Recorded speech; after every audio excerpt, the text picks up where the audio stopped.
Cigarette packets లో మాదక ద్రవ్యాలు, దవాఖానాలో drugs for sale, drug peddlers గా బీటెక్ స్టూడెంట్స్ ఇలా కొత్త దారులను వెతుక్కుంటోంది డ్రగ్ మాఫియా. ముఖ్యంగా బెంగళూరు, ముంబై, గోవా నుంచి డ్రగ్స్ అమ్మకందారులందరికీ హైదరాబాదే ఒక డెస్టినేషన్ గా మారిపోతోంది.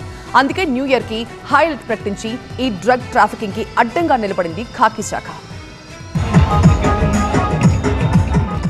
మరో వారం 10 రోజుల్లో కొత్త సంవత్సరం సెలబ్రేషన్ కోసం గెట్ రెడీ అంటోంది భాగ్యనగరం. కాకపోతే న్యూ ఇయర్ పార్టీలో కేక్ కటింగ్ లో లిక్కర్ బాటిల్లో చప్పుళ్లే కాదు, డ్రగ్ ప్యాకెట్ల ఆనవాళ్లు కూడా ఉండబోతున్నాయి అనే డౌట్ వచ్చింది. అందుకే అలర్ట్ అయింది ఎస్ఓటీ టీం. ఆకస్మిక దాడులతో ఎక్కడికక్కడ కట్టుదిట్టం చేస్తోంది. ఎవరైతే రిపీటెడ్ గా వయలేషన్ కి గురి అవుతూ కేసెస్ పెట్టారో లిస్ట్ అవుట్ చేశాం.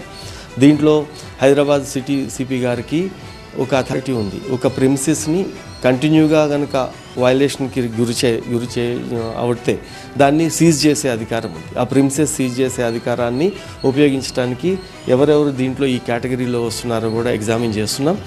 ఎస్ఆర్ నగర్ లో ఓ ప్రైవేట్ ఆసుపత్రి, దాని లోపల ఒక కెఫ్టీరియా. కానీ ఇందులో ఇడ్లీ, దోశ, టీ, కాఫీలు అమ్ముకోవాల్సిన చోట డ్రగ్స్ ఫర్ సేల్. అవును, ఇది నిజమే, ఇది నిజంగా నిజమే. దవాఖానాలో నడుస్తున్న డ్రగ్స్ దందాను బయట పెట్టారు పోలీసులు. క్యాంటీన్ లో పనిచేసే ఆసిఫ్ దగ్గర 5 గ్రాముల MDMA దొరికింది. అరెస్ట్ చేసి రిమాండ్ కు తరలించిన పోలీసులు అతడి కాల్ డేటాను పరిశీలిస్తే గుజరాతీ అని తేలింది. గతంలోనూ డ్రగ్స్ కేసులో అరెస్ట్ అయి బెయిల్ మీద ఉన్నట్టుగా అతగాడి క్రైమ్ హిస్టరీ చెబుతోంది.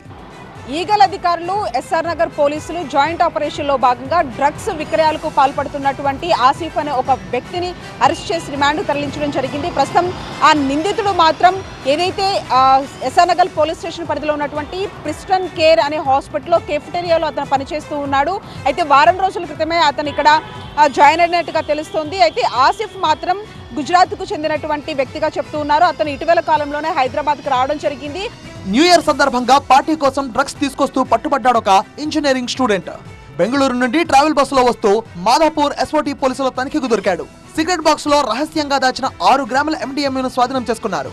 అయితే ఇదే ఫస్ట్ టైం కాదు, ఇప్పటికే 3 సార్లు బెంగళూరు నుంచి డ్రగ్స్ తీసుకొచ్చినట్టుగా అతడే ఒప్పుకున్నాడు. బీటెక్ స్టూడెంట్ వెనుక ఎవరున్నారో, ఇతడికి డ్రగ్స్ అమ్ముతుందెవరు అన్న కోణంలో పోలీసులు ఆరా తీస్తున్నారు. ఎస్ఆర్ నగర్ లో ఒకటి, మనకి మాసాబ్ ట్యాంక్ లో కూడా వచ్చిన ఏదైతే కేసెస్ పట్టుకున్నారు. ఈగల్ దాని మీద వర్క్ చేస్తుంటుంది, HNU వర్క్ చేస్తుంటుంది కంటిన్యూస్గా, అన్ఇంటరప్టెడ్గా. లోకల్ పోలీసు ఇన్ఫర్మేషన్ వర్కౌట్ చేస్తూనే ఉంటారు. దొరికిన వాళ్ళని ఏదైతే ఇక్కడ కేసెస్ కంటిన్యూ జరుగుతూ ఉన్నాయి. ఈగల్ టీమ్స్, ఎస్ఓటీ పోలీసులు కంబైన్డ్ ఆపరేషన్ స్పీడప్ చేశారు. సోదాలు, సీజులే కాదు, పబ్బులపై కూడా నిఘాను పెంచారు. ఈ ఏడాది రూల్స్ ఉల్లంఘించిన పబ్బులపై 70 కేసులు నమోదయ్యాయి. డాగ్ స్క్వాడ్ తో తనిఖీలు చేయడంతో డ్రగ్స్ వాడకం బాగా తగ్గిందట. అయినా సరే న్యూ ఇయర్ వేడుకల్ని తేలిగ్గా తీసుకోవడం లేదు పోలీసులు.